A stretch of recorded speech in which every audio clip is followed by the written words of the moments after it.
اور ہم تمہیں جھوٹا خیال کرتے ہیں۔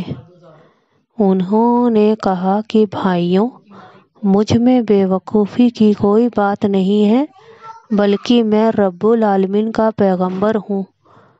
میں تمہیں خدا کے پیغام پہنچاتا ہوں اور تمہارا امانت دار خیر خواہ ہوں۔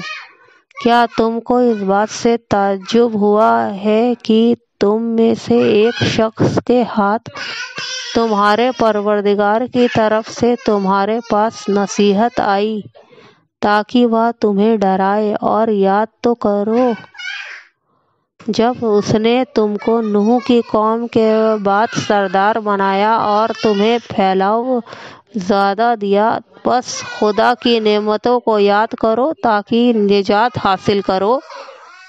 وہ کہنے لگے، کیا تم ہمارے پاس اس لیے آئے ہو کہ ہم اکیلے خدا ہی کی عبادت کریں اور جن کو ہمارے باپ دادا پوجتے چلے آئے ہیں ان کو چھوڑ دیں؟ تو اگر سچے ہو تو جس چیز سے ہمیں ڈراتے ہو اسے لے آؤ۔ ہود نے کہا کہ تمہارے پروردگار کی طرف سے تم پر عذاب اور غضب کا نازل ہونا مقرر ہو چکا ہے۔ کیا تم مجھ سے ایسے ناموں کے بارے میں جھگڑتے ہو جو تم نے اور تمہارے باپ دادا نے اپنی طرف سے رکھ لیے ہیں، جن کی خدا نے کوئی سند نازل نہیں کی؟ تو تم بھی انتظار کرو، میں بھی تمہارے ساتھ انتظار کرتا ہوں۔ پھر ہم نے ہود کو اور جو لوگ ان کے ساتھ تھے ان کو نجات بخشی، اور جنہوں نے ہماری آیتوں کو جھٹلایا تھا ان کی جڑ کاٹ دی اور وہ ایمان لانے والے تھے ہی نہیں۔ اور سمود قوم کی طرف ان کے بھائی صالح کو بھیجا۔ صالح نے کہا کہ اے قوم، خدا ہی کی عبادت کرو، اس کے سوا تمہارا کوئی معبود نہیں۔ تمہارے پاس تمہارے پروردگار کی طرف سے ایک معجزہ آ چکا ہے، یعنی یہی خدا کی اونٹنی تمہارے لیے معجزہ ہے، تو اسے آزاد چھوڑ دو کہ خدا کی زمین میں چرتی پھرے، اور تم اسے بری نیت سے ہاتھ بھی نہ لگانا، ورنہ دردناک عذاب تمہیں پکڑ لے گا۔ اور یاد تو کرو جب اس نے تم کو عاد قوم کے بعد سردار بنایا اور زمین پر آباد کیا کہ نرم زمین سے مٹی لے کر محل بناتے ہو اور پہاڑوں کو کاٹ چھانٹ کر گھر بناتے ہو۔ بس خدا کی نعمتوں کو یاد کرو، زمین میں فساد نہ کرتے پھرو۔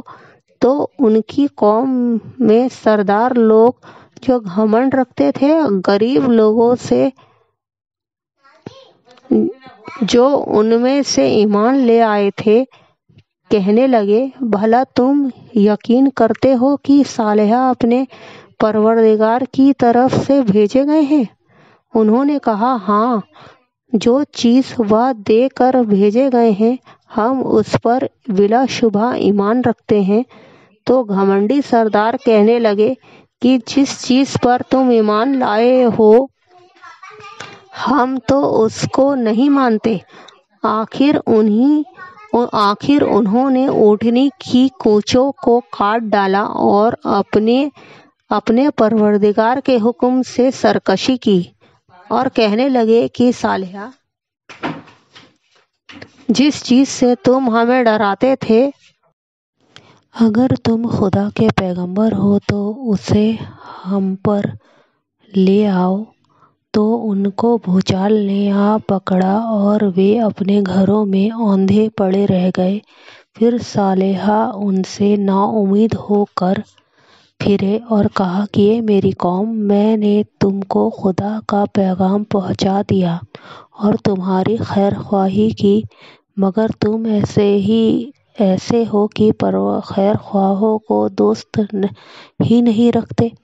اور اسی طرح جب ہم نے لوط کو پیغمبر بنا کر بھیجا تو اس وقت انہوں نے اپنی قوم سے کہا، تم ایسی بے حیائی کا کام کیوں کرتے ہو کہ تم سے پہلے اہل عالم میں سے کسی نے اس طرح کا کام نہیں کیا، یعنی نفس کی خواہش پورا کرنے کے لیے عورتوں کو چھوڑ کر لونڈوں پر گرتے ہو۔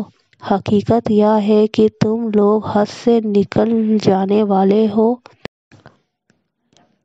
تو ان سے اس کا جواب کچھ نہ بن پڑا اور بولے تو یہ بولے کہ ان لوگوں یعنی لوط اور ان کے گھر والوں کو اپنے گاؤں سے نکال دو کہ یہ لوگ پاک بننا چاہتے ہیں۔ تو ہم نے ان کو اور ان کے گھر والوں کو بچا لیا، مگر ان کی بیوی نہ بچی کہ وہ پیچھے رہنے والوں میں تھی، اور ہم نے ان پر پتھروں کا مے برسایا۔ سو دیکھ لو کہ گنہگاروں کا کیسا انجام ہوا۔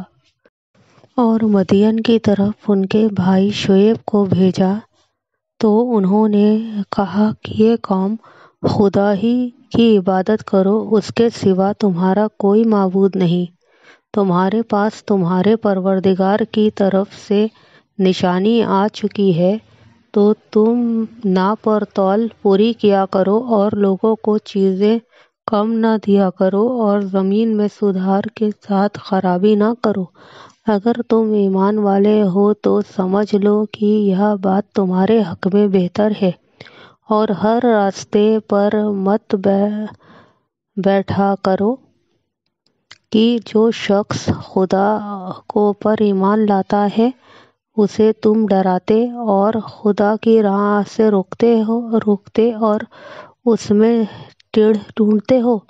اور اس وقت کو یاد کرو جب تم تھوڑے سے تھے تو خدا نے تم کو بڑی جماعت بنا دیا، اور دیکھ لو کہ خرابی پیدا کرنے والوں کا انجام کیسا ہوا۔